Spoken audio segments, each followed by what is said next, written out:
Comrades జాలన్న, Rajasekhar గారు, చిట్టిపట్టి గారు, సాగర్ గారు, వేదిక ముందు ఉన్న పెద్దలు, మిత్రులు, కళాకారులు అందరికీ పేరు పేరున విప్లవాభివందనాలు. అరుణోదయ సాంస్కృతిక సమాఖ్య రాష్ట్ర స్థాయి శిక్షణ శిబిరం జరుపుకుంటున్న ఈ సందర్భంలో నన్ను ఇక్కడికి ఆహ్వానించినందుకు నాయకత్వానికి ఉద్యమాభివందనాలతో, మిత్రులారా, ఇక్కడ కూర్చున్న చాలా మందికి అరుణోదయ చరిత్ర, దాని పరిణామ క్రమం, తెలుగు నేల మీద అరుణోదయ సృష్టించిన ప్రభంజనం మీ అందరికీ తెలిసిన విషయం. ఇవాళ ఒక ప్రత్యేక సందర్భంలో అరుణోదయ శిక్షణ తరగతులు నిర్వహించుకుంటూ ఒక అంశం మీద కొన్ని విషయాలు మాట్లాడుకోవడానికి ఈ సెషన్ నడుస్తూ ఉంది. ప్రపంచం, భారతదేశం, తెలుగు నేల, ఈ మూడింటి మధ్య ఒక అండర్ కరెంట్ ఆర్థిక, రాజకీయ, సాంస్కృతిక అంశాలు నడుస్తూ ఉంటాయి. ఏ విషయాన్ని కూడా వేరువేరుగా మనం చూడలేము. జరిగే ప్రతి పరిణామానికి ఒక సంబంధం ఉంటుంది. ఇరాన్ మీద జరిగే యుద్ధమైన, పాలస్తీనులో జరిగే విధ్వంసమైన, భారతదేశంలో పార్లమెంటులో జరిగే ప్రహసనమైన, రెండు తెలుగు రాష్ట్రాల్లో అసెంబ్లీలో జరిగే చర్చలైన, వీటన్నిటిని నడిపించేది కార్పొరేట్ శక్తులు. ఈ మాట మనం మాట్లాడినప్పుడల్లా సమాజంలో చాలా మంది మేధావులు, ప్రగతిదాయక ఆలోచన కలిగిన వాళ్ళు, ప్రజాస్వామిక ఆలోచన కలిగిన వాళ్ళు, అభ్యుదయ ఆలోచన కలిగిన వాళ్ళు కొందరు కొన్ని ప్రశ్నలు మనతో ఉంచుతూ ఉంటారు. వాళ్ళంతా సమాజాన్ని మారాలని కోరుకుంటారు, కానీ ఆ మార్పు ఎలా జరగాలి అనే ప్రశ్న ముందుకు వచ్చినప్పుడు చాలా ప్రశ్నలు వస్తూ ఉంటాయి. కమ్యూనిస్టులు అనేవాళ్ళు లేదా విప్లవకారులు ప్రపంచంలో ఏ మార్పు జరిగినా, ఏ చిన్న అంశం చర్చనీయాంశంగా మారినా వీళ్ళందరూ పెట్టుబడిదారులు, సామ్రాజ్యవాదం, కార్పొరేట్ శక్తులు అని మాట్లాడుతుంటారు అని మన మీద ఒక విమర్శ ఉంది. విమర్శ ఉండటంలో తప్పు లేదు, విమర్శ ఉండవలసిందే. కానీ మనం మాట్లాడే ఈ అంశాలు తప్పు అని ఎవరైనా భావిస్తే అది తప్పు కాదని మనం మళ్ళీ మళ్ళీ చెప్పవలసిన బాధ్యత మన మీద ఉంది. ఏది విడిగా జరగదు, ఏ సంఘటన విడిగా ఉండదు. ప్రతి సంఘటనకి అవినాభావ సంబంధం ఉంటూ ఉంది. అందుకే కార్పొరేట్ శక్తులు సంక్షోభంలో పడినప్పుడల్లా ప్రపంచంలో యుద్ధాలు జరుగుతూ, సంక్షోభం నుంచి బయటపడడం తప్ప ఇంకొక మార్గం, యుద్ధం చేయడం తప్ప ఇంకొక మార్గం ఆ శక్తులకు ఉండదు. అది మనకు సామాజిక, ఆర్థిక, రాజకీయ నేపథ్యంలో సరిగ్గా అర్థం కాకపోవచ్చు. అర్థం చేసుకోవడానికి ప్రయత్నం చేస్తే ఆ యుద్ధం ఎందుకు జరుగుతుంది అని అనుభవంలోకి వస్తుంది. అందుకే ఈ ప్రపంచంలో మనందరికీ కనీసం నిలబడడానికి, ఉండడానికి ఇంత జాగైనా ఉంటుంది. కానీ ప్రపంచంలో నేలనే లేని ఒక దేశం ఉంది. తాను నిలబడడానికి నేలనే లేని ఒక దేశం పాలస్తీనా. ఎందుకు ఈ స్థితి కలిగింది ఆ దేశానికి? ఆ ప్రజలకి ఎందుకు ఇలాంటి బాధ వచ్చింది? ఎందుకు రక్త మాంసం ముద్దలు, చిన్న చిన్న పిల్లలు చనిపోతూ ఉన్నారు, బాంబుల దాడిలో గాయపడుతూ ఉన్నారు? యుద్ధం అన్నప్పుడు సహజంగా స్త్రీలు, పిల్లలే ఎక్కువగా బాధితులని మనం ఎప్పుడు చెప్తూ ఉంటాం. ఆ బాధితులుగా ఉండి ఆ దేశం నుంచి పొట్ట చేత పట్టుకొని వలస వెళ్ళే పరిస్థితి ఎందుకు వస్తుంది?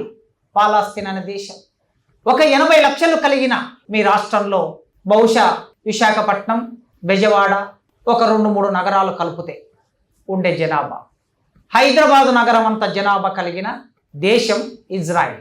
ఒక చిన్న దేశం, ఒక చిన్న దేశం ఇటువైపు ఇరాన్ మీద యుద్ధం చేస్తుంది, అటువైపు పాలస్తీనా మీద దాదాపు 5 సంవత్సరాలుగా యుద్ధం చేస్తూ ఉంది. అక్కడ నెత్తురు ఏరులు పారిస్తుంది, ఇక్కడ నెత్తురు ఏరులు పారిస్తుంది. ఈ యుద్ధం చేయడానికి కారణం ఏమేమి ఉంటుంది ఆలోచించినప్పుడు, యుద్ధాలు ఎందుకు చేస్తారు? ఎవరైనా ఆధిపత్యం కోసం చేస్తారు. తన మాట విననప్పుడు, తన అధికారాన్ని అక్కడ అమలు చేయాలనుకున్నప్పుడు, ఆ అధికారానికి సవాలు విసురుతున్నప్పుడు వాళ్ళని తమ ఆధీనంలోకి తెచ్చుకోవడానికి యుద్ధం చేస్తారు. ఎవరైనా సహజంగా మన చుట్టూ చాలా మందిని చూస్తూ ఉంటాం. మన ఇంట్లో, ఇంటి పక్కల, గ్రామంలో, మండలంలో, రాష్ట్రంలో, తాలూకులో ఒక సమూహం మరో సమూహం మీద ఆధిపత్యం చెలాయిస్తూ ఉంటుంది. ఆధిపత్యం చెలాయించినప్పుడు, విననప్పుడు వారిని కొట్టడము, వారిని తిట్టడము, కొట్టి, తిట్టి, భయపెట్టి వశం చేసుకోవడానికి ప్రయత్నం చేస్తాం. ఇది మానవ సహజం. భూస్వామ్య సమాజాల్లో, పెట్టుబడిదారు సమాజాల్లో మనుషులు చేసే పని ఇది. చివరికి మన పిల్లలైనా సరే మన మాట విననప్పుడు మనం ఏం చేస్తాం?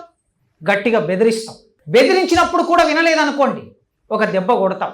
ఎందుకు పాటిస్తున్నాం? మనం కనిపించిన పిల్లలే కదా. ఎందుకు బెదిరిస్తున్నాం అంటే, ప్రపంచంలో ఎక్కడైనా సరే బెదిరింపు అనేది, కొట్టడం అనేది, భయపెట్టడం అనేది సహజంగా ఒక వ్యక్తి మీద మరో వ్యక్తి, ఒక సమూహం మీద మరో సమూహం, ఒక దేశం మీద మరో దేశం చేస్తూ ఉంటుంది. అందుకే ఇటు అమెరికా, అటు ఇజ్రాయెల్ భారతదేశంలోకి వచ్చినప్పుడు, ఈ దేశంలో రైతు గిట్టుబాటు ధర కావాలంటే, రైతు మద్దతు ధర కావాలంటే, తాను పండించిన పంటకి అమ్ముకోవడానికి సరైన మార్కెట్ కావాలంటే ఈ దేశంలో పాలకులకి కోపం వస్తుంది. ఎందుకు కోపం వస్తుంది? ఒంగోలులో మిర్చి పండించిన రైతు, పత్తి పండించిన రైతు ఆ పంటకి సరైన గిట్టుబాటు ధర కావాలంటే, లేదా ఆ పంట అమ్ముకోవడానికి సరైన మార్కెట్ కావాలంటే వాళ్ళ కోపం వస్తుంది. పండించిన పంట రోడ్డు పాలవుతూ ఉంటుంది. ఈ ఎండాకాలంలో టమాటా ధర చాలా ఎక్కువగా ఉంటుంది. అదే టమాటా పంట వచ్చినప్పుడు టమాటాలు మురిగిపోయి అమ్ముకోలేక రైతు కొన్ని క్వింటాలు రోడ్డు మీద పడేసిపోతూ ఉంటాడు. ఎందుకు ఇలా జరుగుతుంది? ఎప్పుడైనా ఆలోచించాము మనం? మరోవైపు మనం ఏదైనా బర్గర్ షాప్కి వెళితే, ఇంకేదైనా షాప్కి వెళ్ళినప్పుడు దాంట్లో చిన్న ప్యాకెట్లో మనం అద్దుకొని తినడానికి ఆ ప్యాకెట్లు వాటితో పాటిస్తాను. ఈ ప్యాకెట్లో ఏముంటుంది? టమాటాలతో కలిపి తయారు చేసిన పదార్థం ఉంటుంది. ఈ టమాటాలతో కలిపి తయారు చేసిన పదార్థాన్ని తయారు చేయడానికి రైతుకే అవకాశం ఇస్తే, రైతుకే ఆ టెక్నాలజీ కల్పిస్తే, కొద్దిమంది రైతులు కలిసి చేసుకునే అవకాశం కల్పిస్తే ఆ రైతు ఆ టమాటాలని ఆ రోడ్డు మీద ఎందుకు వేసిపోతాడు? పండించిన పంటని వృధాగా భూమి పాలు ఎందుకు చేసుకుంటారు?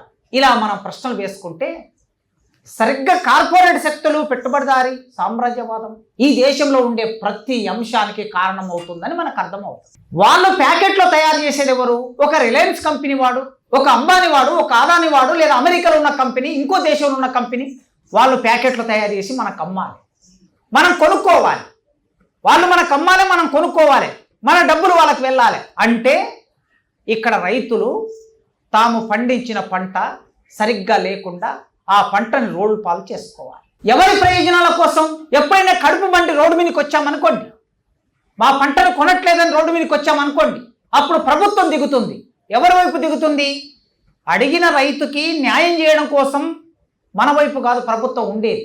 న్యాయం అడిగిన రైతుల మీద లాఠీ చార్జ్ చేయడం, న్యాయం అడిగిన కార్మికులని అరెస్ట్ చేయడం, ఆ కార్మికుల వైపు నిలబడిన కళాకారులను, కవులను, మేధావులని అరెస్ట్ చేసి జైల్లో బంధించడం ప్రభుత్వం చేస్తుంది. మన ఓట్లతో ఎన్నుకోబడిన ప్రభుత్వం ఎవరి కోసం పనిచేస్తుంది?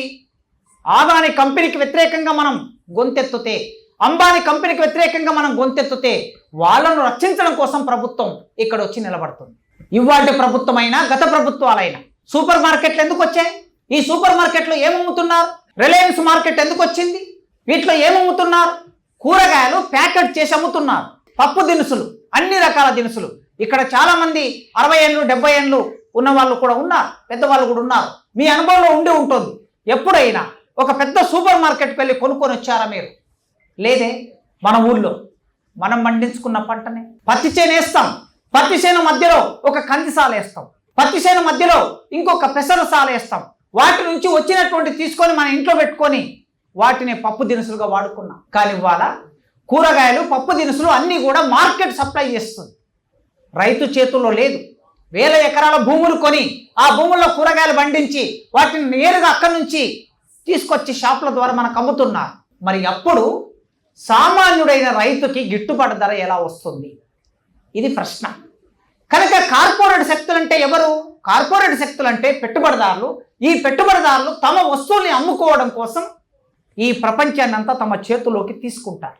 తీసుకున్నప్పుడు ప్రపంచంలో నిరసనలు వస్తాయి. ఆయా దేశాలు తమ అసమ్మతిని ప్రకటిస్తాయి. ప్రకటించినప్పుడు అనివార్యంగా వాళ్ళు ఏం చేస్తారు? సంక్షోభంలోకి వెళ్తారు. కనుక యుద్ధం చేయవలసిన పరిస్థితి ఏర్పడుతుంది. మీరు హోటల్కి వెళ్ళి పూరి అడిగితే పూరి లేదని చెప్తున్నారు చాలా హోటల్స్లో. ఎందుకు చెప్తున్నారు? పూరి చేయలేకపోతున్నారు. ఎందుకు? సిలిండర్ లేదు. సిలిండర్లు ఎందుకు లేవు? సిలిండర్ ధర ఎందుకు పెరిగింది? ఎందుకు పెరిగిందంటే గ్యాస్ రావాల్సిన చోటు నుంచి గ్యాస్ ఇక్కడికి రావటం లేదు. ఎందుకు రావటం లేదు గ్యాస్ అంటే ఇరాన్ మీద యుద్ధం చేయటం మూలంగా అక్కడి నుంచి రావాల్సిన ఆ దేశాలన్నీ కూడా గ్యాస్ మీద ఆధారపడి, పెట్రోల్ మీద ఆధారపడి వాళ్ళ ఉత్పత్తి నడుస్తూ ఉంటుంది. ఆ దేశాలు మనుగడ సాగిస్తాయి. అందుకే ఇప్పుడు ఆ దేశాల మీద యుద్ధం చేస్తున్నప్పుడు సహజంగా ఆగిపోతుంది. అప్పుడు దాని ప్రభావం ఎవరి మీద పడుతుంది? సామ్రాజ్యవాద దేశాలు చేసే యుద్ధం, ఆ యుద్ధ ప్రభావం ఎవరి మీద పడుతుంది? మన మీద పడుతుంది. విమాన టికెట్ ఎంత పెరిగింది? 4,000 ఉండే టికెట్ 12,000 అయింది. 12,000 ఉండే టికెట్ 35,000 అయింది. 35,000 ఉండే టికెట్ ₹1,00,000 అయింది. ఎందుకయింది ఇది? దీని వెనుక సామ్రాజ్యవాదం ఉంది. మనం దీన్ని సామ్రాజ్యవాదం వలన విమాన టికెట్ పెరిగింది, సామ్రాజ్యవాదం వలన మనకి హోటల్లో పూరి దొరకటం లేదు అని అంటే విన్న వాళ్ళకి ఎట్లా అనిపిస్తుంది అంటే వీళ్ళు కమ్యూనిస్టులు ఎప్పుడు ప్రతిదానికి సామ్రాజ్యవాదాన్ని తీసుకొచ్చి ముందు పెడతారని అనిపిస్తుంది. కానీ అది నిజం. అది ఎంత నిజం అంటే ఇప్పుడు మనం మాట్లాడుకున్నంత నిజం. అది ప్రతిదానికి ప్రపంచాన్ని తమ చేతుల్లోకి తీసుకొని పరిపాలిస్తున్న సామ్రాజ్యవాద శక్తులే కారణం. వాళ్ళు ఆడించినట్లు ఈ దేశ పాలకులు ఆడుతారు. మన దేశాన్ని పరిపాలించే పాలకులు 1947 నుంచి 2026 వరకు ఈ కాలమంతా వాళ్ళ ప్రయోజనాల కోసం వీళ్ళ పరిపాలన కొనసాగుతూ ఉంది.